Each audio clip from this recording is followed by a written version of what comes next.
They told you the middle class was stable, work hard, get promoted, buy a house, retire safely. But what if that entire roadmap is no longer enough to survive what's coming next?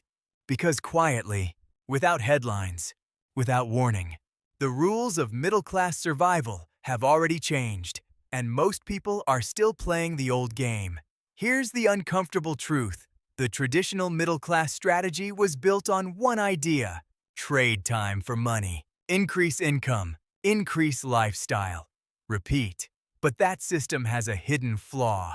Every time income goes up, expenses silently rise with it.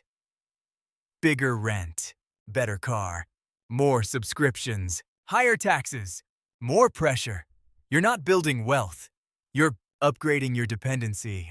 That's the trap nobody talks about, because looking successful and being financially free are not the same thing. Now here's where the shift happens. The new middle-class survival strategy is not about earning more.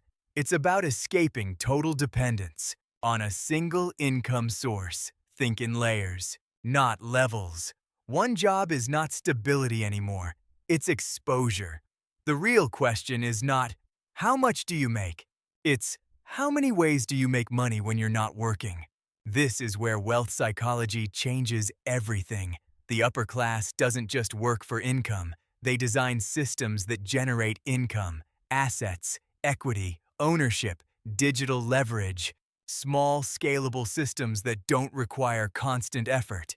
Meanwhile, the modern middle class is still optimizing resumes, while the economy is optimizing automation, and that gap is widening fast. Here's the reality shift most people miss.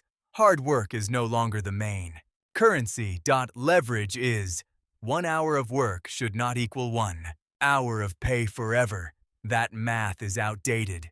In a world driven by software, content, AI, and scalable systems. Now ask yourself something uncomfortable. If your paycheck stopped tomorrow, how long would your lifestyle survive? That answer is the real definition of your financial position. The new survival strategy is simple, but not easy. Reduce dependency. Build optionality. Own something that scales without your presence. Not overnight wealth. Not fantasy freedom, but controlled, intentional independence. Because in the next decade, the gap won't be between rich and poor.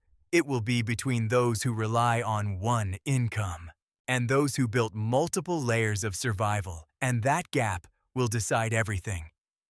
If you found this perspective useful, consider subscribing for more calm, reality-based financial discussions.